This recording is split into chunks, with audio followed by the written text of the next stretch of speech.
Mais uma vez, seja bem-vindo à Igreja do Redentor. Estamos apenas começando a nossa nova série no livro de João.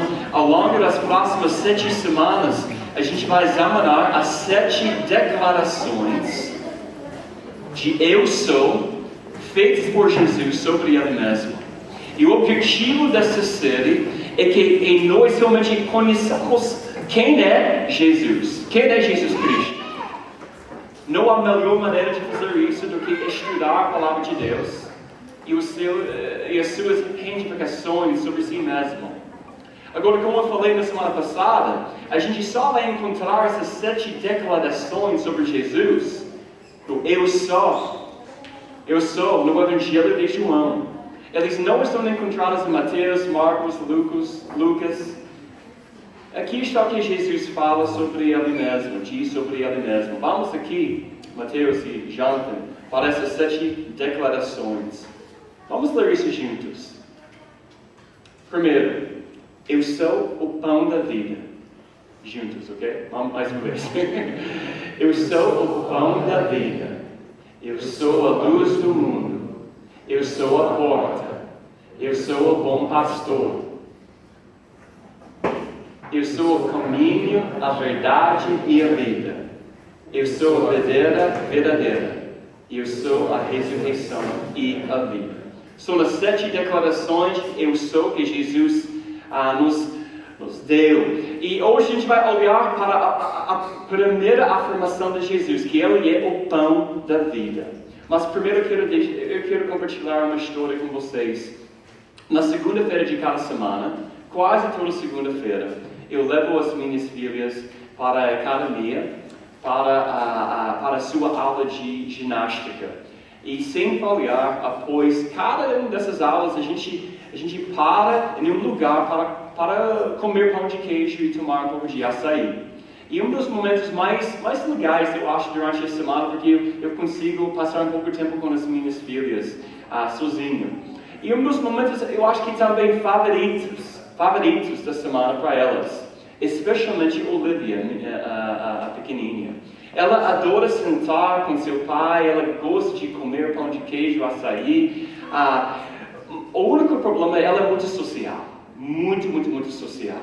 Ela quer parar qualquer pessoa que está lá, a gente está indo para sentar, então você está bem aberto, né? E tem pessoas passando com esses cachorros e ela vai brincar com cada cachorro lá. Ela quer ir para as lojas, ela quer ver os vestidos lá, ela quer conversar com as vendedoras. E ela só tem 3 anos. Ela é muito social. Agora, até aí está tudo bem, mas recentemente ela ficou mais usada socialmente com respeito da alimentação. Por alguma razão, eu não sei porquê, ela acha que a comida é alguma coisa coletiva. Como se você pudesse simplesmente ir até alguém e perguntar àquela pessoa se você pode comer alguns dos seus alimentos. Ela tem feito isso direto com as mães, as amigas delas, com biscoitos, em várias ocasiões. Essa segunda-feira passada, quando eu estava pagando pelo nosso pão de queijo e açaí, eu virei um pouquinho, ela estava aqui, então eu estava vendo ela. Mas ela tinha acabado de pegar a colher. Ela estava comendo a açaí de uma outra mulher e comendo pão de queijo. E fiquei horrorizado. Eu pensei, Olivia, você não pode fazer isso. De onde você tirou a ideia que você pode comer o que quiser, não importa de que seja? A mulher lá, a senhora, levou numa boa, mas eu tenho certeza que ela deve estar pensando, será que esse cara está alimentando os filhos dele? Pior ainda, Olivia tinha acabado de comer açaí e pão de queijo naquele momento. Então ela não precisava comer mais. Não fez nenhum sentido para mim. E eu estava envergonhado com essa situação. Eu quero que minhas filhas sejam medicadas, todas nós, né? Mas é um processo, a gente sabe. Tem um ponto para essa história.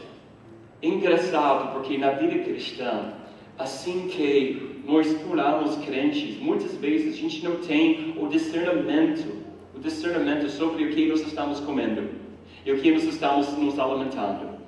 Eu não estou falando simplesmente sobre pão físico. Eu estou falando sobre o que nos alimenta espiritualmente. Muitas vezes nós somos como Olivia. Nós vamos de igreja em igreja, de podcast em podcast, em culto, estudo da Bíblia, às vezes sem muito discernimento. Comemos às vezes tudo, tomamos tudo, sem nos perguntarmos o que é bom para nós. E às vezes a gente sai desse esquema da igreja, a gente come de qualquer coisa também, do mundo, do pão do mundo. Somos como as crianças, não conseguimos discernir muitas vezes entre uma igreja boa, uma igreja com boa teologia, igreja que não tem boa teologia. Nós não sabemos o que há dentro desse alimento que nós estamos comendo. Quem sabe se alguém plantou alguma coisa ruim dentro daquele pão. Poderíamos estar comendo pão velho. Às vezes nós estamos comendo o pão do mundo, como eu falei, algo que não vai trazer satisfação à nossa alma. E precisamos conhecer quem é Jesus, quem Jesus realmente é, para evitar comer o que não é bom para nós. Então, nesta série, estudando e conhecendo o Eu Sou, vai nos ajudar a superar os nossos equívocos e as nossas falsas impressões. Como eu falei na semana passada, todos nós temos impressões que não são certas sobre Jesus. Todos nós, inclusive eu. Nenhuma pessoa aqui é perfeita no entendimento dele ou dela sobre Jesus. Nenhum. Eu não estou dizendo que tudo é mistério e a teologia não importa. Não. Eu estou dizendo que todo mundo é pecador. Em parte da nossa visão, nós não somos 100% corretos em tudo que a gente pensa sobre Jesus. Todos nós temos falsas impressões. Mas Jesus disse, eu sou. E ele não disse, eu vou ser o que você quer que eu seja. Você entendeu esse ponto aqui? Jesus não é o que nós queremos que ele seja. Então, a primeira afirmação de Jesus, que nós encontramos aqui em João capítulo 6, ele diz o seguinte, eu sou o pão da vida. E essa é uma afirmação bem usada, porque é uma retificação da prestação de uma coisa completa e total sobre as nossas vidas. Nós conversávamos sobre isso semana passada, na verdade eu acho que 4 semanas atrás, durante a oração do Pai Nosso, quando estudamos o quê? Dá-nos hoje o nosso pão de cada dia. A gente passou muito tempo falando sobre isso, então não vou falar muito hoje sobre as características do pão ou sobre o maná, a gente vai falar um pouco sobre o maná. Mas Jesus está dizendo aqui, eu estou à sua disposição.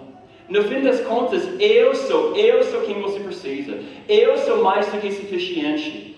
Eu vou prover o que você precisa. E a parte mais difícil é que muitas vezes a gente não entende o quanto nós precisamos de Jesus. A verdade é, Jesus não precisa de nós, mas a gente precisa de Jesus. A gente precisa dele. Nós precisamos de Jesus diariamente. Ele escolhe ter um relacionamento conosco. Mas ele não nos precisa necessariamente. Ele consegue viver sem nós, mas a gente não consegue viver sem Jesus Cristo. É por isso que nós buscamos Cristo todos os dias, pedindo o pão de cada dia. Então vamos abrir as nossas Bíblias, se você trouxe, em João 6, 25 até 36. João 6, 25 até 36. Eu quero definir o cenário para nós aqui. Esta conversa entre Jesus e os judeus vem logo após ele ter alimentado 5.000 pessoas. Eu acho que a maioria de nós aqui estão familiar com essa história, nesse milagre.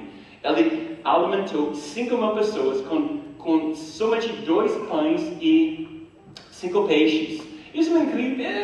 Isso é um milagre incrível se você pensar. Como é possível que ele fez isso? Eu não sei. Mas, sem contar mulheres e crianças, 5.000 homens, naquele dia, ele alimentou. E depois disso, uma outra coisa aconteceu. Então vamos ficar em pé enquanto nós estamos lendo a palavra de Deus. Quando o encontraram no outro lado do mar, Perguntaram-lhe: Mestre, quando chegaste aqui? Jesus respondeu: a verdade é que vocês estão me procurando, não porque viram os sinais milagrosos, mas porque comeram os pães e ficaram satisfeitos. Não trabalhem pela comida que se estraga, mas pela comida que permanece para a vida eterna, a qual o Filho do Homem dará a vocês. Deus, o Pai, nele colocou o seu selo de aprovação. Então perguntaram-lhe: o que precisamos fazer para realizar as obras que Deus requer? Uma pergunta essencial. E Jesus respondeu: a obra de Deus é esta, crer naquele que Ele enviou. Então perguntaram: que sinal milagroso mostrarás para que o vejamos e cremos em ti? Que farás? Os nossos antepassados comeram o maná no deserto, como está escrito: Ele lhes deu a comer pão dos céus. Declarou Jesus: digo a verdade, não foi Moisés quem deu a vocês pão do céu, mas o meu Pai que dá a vocês a verdadeira pão do céu.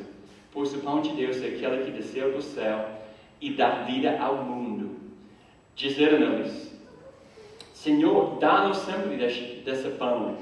Então Jesus declarou: eu sou o pão da vida. Aquele que vem a mim nunca terá fome. Aquele que crê em mim nunca terá sede. Mas, como eu disse, vocês me viram, mas ainda não creem.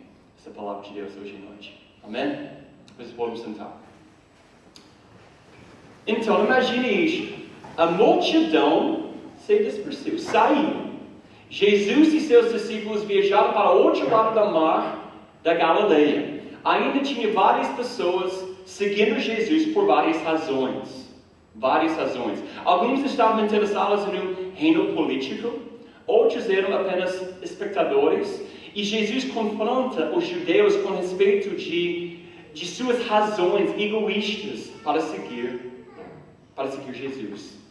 Agora, se você considerar aqui o texto, aqui está a coisa mais incrível. Jesus anuncia o Evangelho e ele atrai um público, que aconteceu com esse milagre. E em seguida, ele perde o mesmo público. Ele não estava preocupado sobre as reações deles. Ele não estava pensando: eu quero essas 5.000 pessoas mais. Quero que eles me sigam em todos os lugares. Quero ensinar todos os 5.000. Ele sabia que algumas pessoas não conseguiriam seguir os ensinos dele. Agora, então, essa frase, eu sou o pão da vida, é o ponto de virada para essa multidão. É uma reivindicação de Jesus que eles não entenderam. Jesus está dizendo, e chegando para esse grupo que é menor, mas ainda tem um grupo. Ele está dizendo: eu não vim trazer pão, eu vim para ser o pão, entende? Eu não vim para melhorar a sua vida. Eu vim a ser a sua vida. Esse é um ponto importante. A vinda de Jesus não é sobre nos tornar melhores. Como eu falo às vezes, Jesus não é apenas a nossa life coach, nossa coach de vida. Ele deu para ser as nossas vidas, a sua vida, a minha vida. Jesus sempre está dizendo a verdade em todo momento. Isso não agrada a eles. Então eles perguntaram: o que devemos fazer para fazer a obra que Deus requer? E essa pergunta, meus irmãos e irmãs, hoje à noite, é essencial. É uma pergunta, na verdade, que não é ensinada, não é uma questão que a gente normalmente leva, não é uma coisa que é pregada muito sobre, necessariamente. O que devemos fazer para fazer a obra que Deus requer? E a resposta de Jesus é incrível. Acredite. O que eu devo fazer com a minha vida? O que eu devo fazer com o meu trabalho? O que eu devo fazer com o meu chamado? Qual é a vontade de Deus para a minha vida? E Jesus está respondendo: acredite. Creia. A obra de Deus é esta: crer naquele que Ele enviou. Isso é importante. Muito importante. Porque todos nós queremos fazer alguma coisa para receber a aprovação de Deus. Mas Deus está dizendo aqui, sabe uma coisa? A coisa mais importante que você pode fazer é simplesmente acreditar em mim. Creia em mim. De uma forma profunda. Mas eles não entenderam. Em seguida, no versículo 30, e a gente não pode ser muito crítico deles, né? Necessariamente, sabe por quê? Porque neste momento eles não tinham todo o Novo Testamento, Jesus não foi crucificado, não foi ressuscitado, entendeu? Tudo isso não tinha acontecido ainda. Jesus era um homem que estava fazendo milagres, eles estavam seguindo Jesus. Então, eu entendo em parte porque eles eram, ou pareciam aqui, meio bobos. Mas eles perguntaram, que sinal em seguida você vai nos dar para que possamos vê-lo e acreditar em você? O que você vai fazer? Nossos pais comeram o maná no deserto, como está escrito, ele lhes deu pão do céu para comer. Isso para mim é incrível ainda, essa resposta. Eles não estavam satisfeitos com a sua resposta e eles esperam a Jesus para um sinal. Imagine isso, Jesus acabou de alimentar 5.000 pessoas por milagre. 2 pães e 5 peixes. Esse é um problema de memória, de curto prazo. Imagine Jesus pensando. Jesus foi humano quando ele é divino também. Isso mostra a humanidade dele. Imagino que ele, não sei exatamente que ele esteja pensando isso, mas você acabou de perder o que aconteceu horas atrás, ou talvez alguns dias atrás. Eu acabei de alimentar 5.000 pessoas e você quer um sinal agora? Jesus está dizendo que essa maná que você está falando, você nem entende tudo o que isso é. É Deus que você precisa. Não algum tipo de maná nova para uma nova época. E eles não mereciam de verdade, eles não mereciam qualquer coisa de Jesus. Ele tinha acabado de alimentar a multidão, presta atenção, sabendo muito bem que logo todo mundo o abandonaria, ou abandonasse. Essa medida do amor do nosso Salvador por nós. Eles eram cegos espiritualmente. E nós, muitas vezes, nós estamos na mesma situação. Eles só estavam pensando no reino natural. Eles realmente não tinham olhos para ver, ouvidos para ouvir. É por isso que, eu não sei se você já experimentou uma situação assim.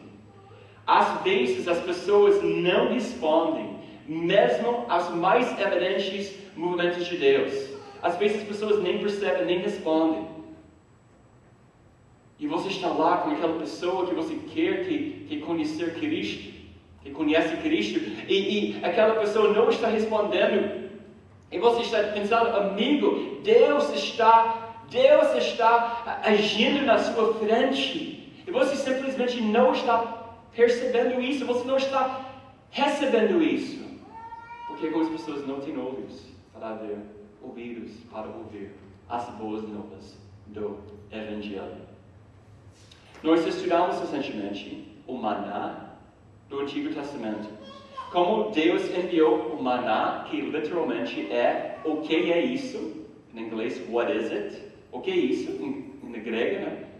Ao povo. E eles estavam vagando no deserto, reclamando de Moisés. Eles estavam numa crise total, sem comida. E Deus enviou o quê? Exatamente o que eles precisavam. Exatamente quando eles precisavam.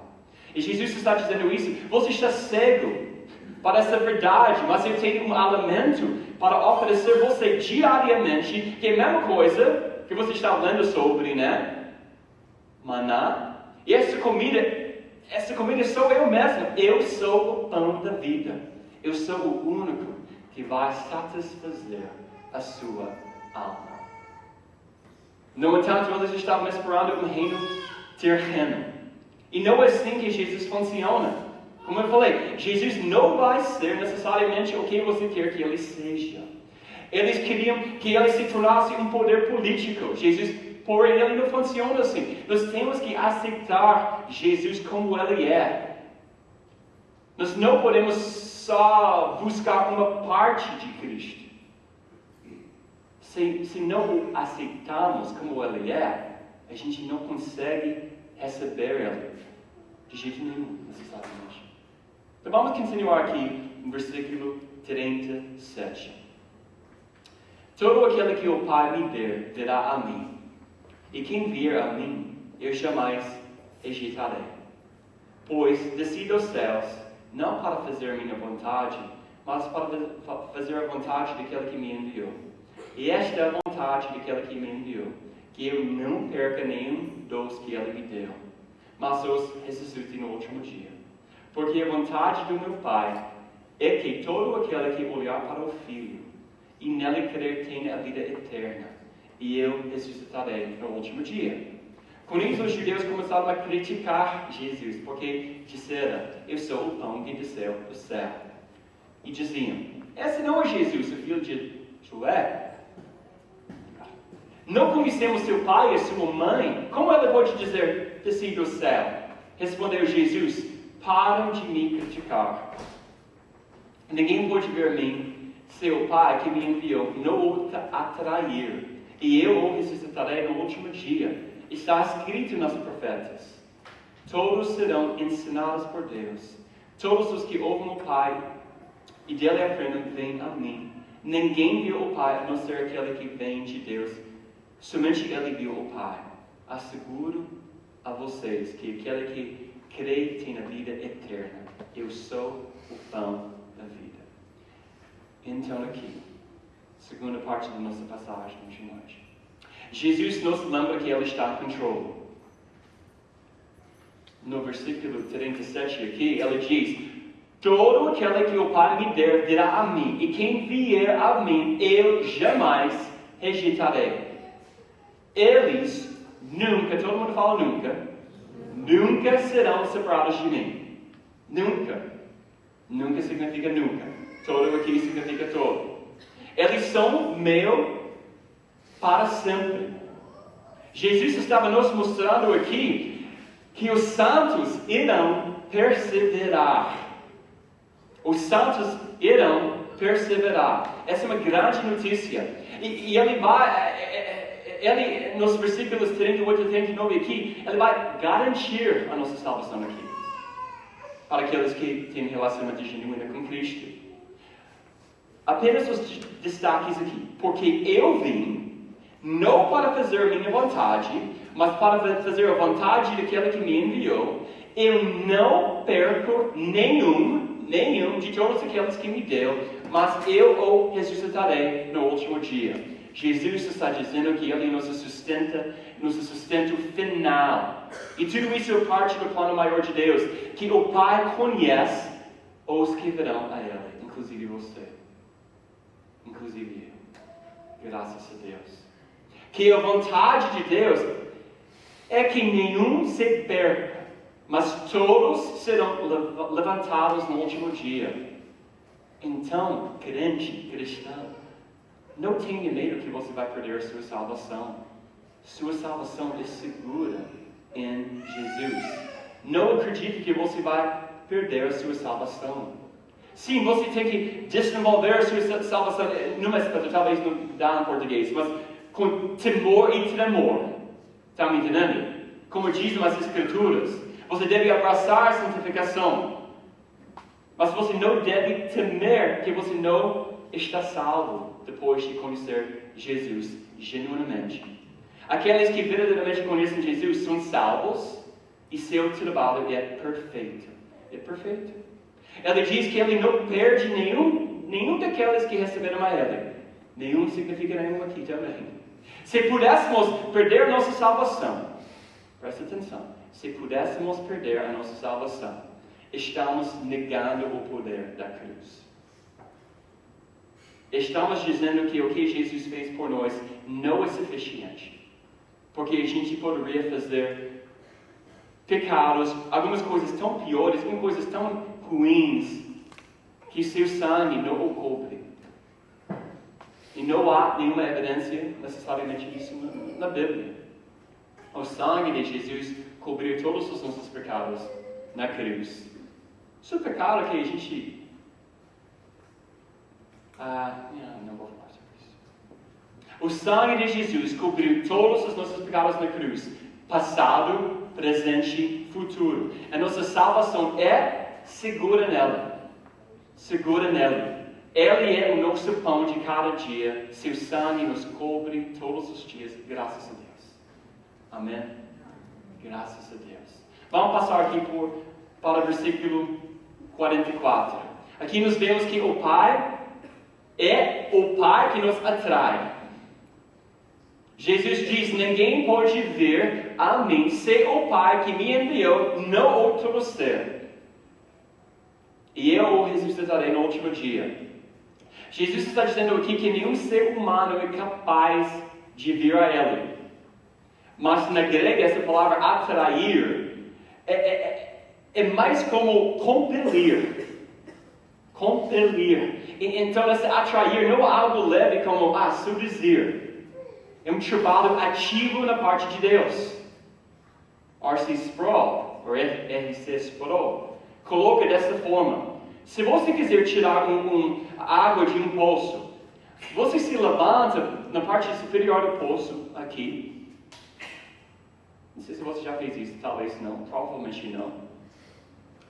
E você tentar seduzir essa água. Água, vem cá, water, vem cá, água.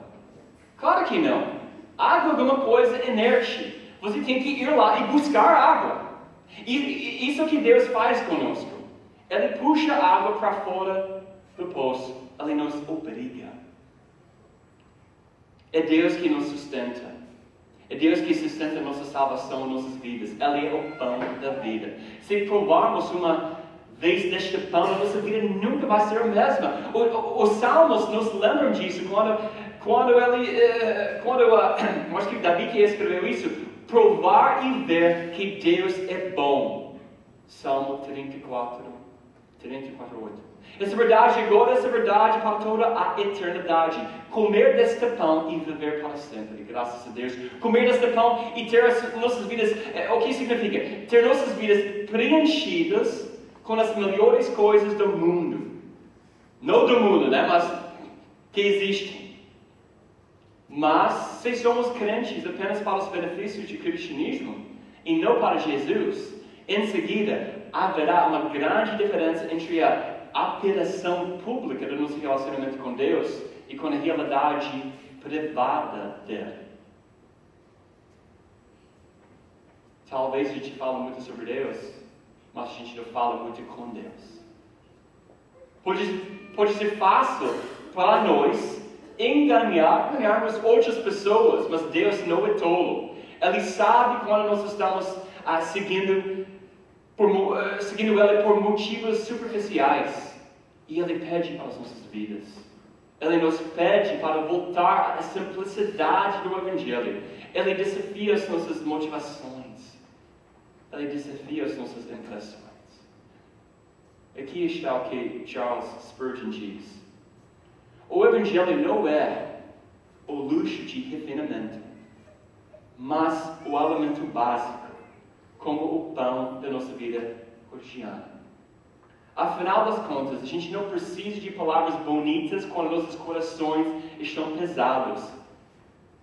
Quando está deitado sobre a beira da eternidade, quando estamos fracos no corpo. Tentado na mente, nesses momentos nós precisamos da simplicidade abençoada do Evangelho. Esse Jesus, em carne, manifesta-se, torna-se o pão da nossa alma. Todos nós precisamos deste pão.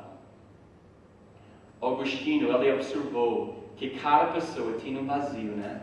Em uma forma. Na verdade, em forma de Deus em sua alma. Cada pessoa tem isso. Cada pessoa está olhando para o grande eu sou. Quer se goste ou não. E cada pessoa irá tentar preencher esse vazio com uma série de outras coisas, mas nada acabará por satisfazer a sede da sua redenção, da minha redenção, sua forma de importância, exceto Jesus. Ele é o pão da vida. E há tantas coisas que Satanás apresenta diante de nós, com a qual Ele nos tenta. E nós experimentamos muitas vezes essas coisas. Nós provamos essas coisas. Podemos ser como minha filha, procurando qualquer coisa, comida em qualquer lugar. A gente faz isso. Nós nos alimentamos mesmo com o melhor que o mundo tem para oferecer. Mas o pão do mundo sempre nos deixa vazio, decepcionado, frustrado. Eu não sei sobre você, mas eu estou cansado disso. Você está cansado disso? Jesus nos mostra uma maneira melhor, a confiar nele para ser o nosso pão de cada dia. Orar, dá-nos hoje nosso pão de cada dia. O que isso significa? Jesus, eu preciso de você. Eu preciso de você no meu trabalho. Eu preciso de você na minha escola. Eu preciso de você nesse relacionamento difícil que eu tenho. Eu preciso de você nessa área da minha vida com que eu estou lutando. Eu estou segurando algum tipo de pão duro velho, né? Que o mundo tem me dado. Eu preciso de pão fresco do céu. Que é você, Jesus. Dar-me a si mesmo. Então, talvez hoje à noite, você se sinta como você se afastado do Senhor em alguns aspectos. E você se sente que outras coisas tornaram você mais importante, mais atraente do que Jesus. E eu quero te encorajar hoje à noite. Agora é a hora de vir para a mesa. De vir para a mesa. Vir para a mesa de Jesus e comer o pão que realmente vai satisfazer. Que realmente vai satisfazer a sua alma e a sua vida. Amém? Vamos orar. Deus, obrigado por tua palavra. Tu és o pão da vida.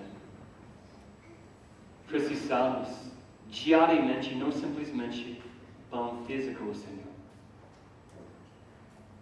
Seu pão espiritual, que é a tua palavra e acima de tudo, Senhor, si mesmo. Pedimos hoje à noite ao Senhor, se a gente tem comido o Senhor, o pão do mundo, comendo e bebendo as coisas ruins para nós, Senhor, sem discernimento, seja coisa religiosa ou não. Nos ajuda, Senhor, nos ajuda a comer as coisas de Deus. Nos ajuda, Senhor, a andar nos caminhos de Deus. Nos ajuda, Senhor, nesses momentos difíceis das nossas vidas, para lembrar que Tu és a nossa provisão. Alguns de nós hoje à noite precisamos ouvir isso. Tu és a nossa provisão. Tu vai providenciar tudo que nós precisamos. Obrigado, Deus, por Tua palavra. Em nome de Jesus. Amém.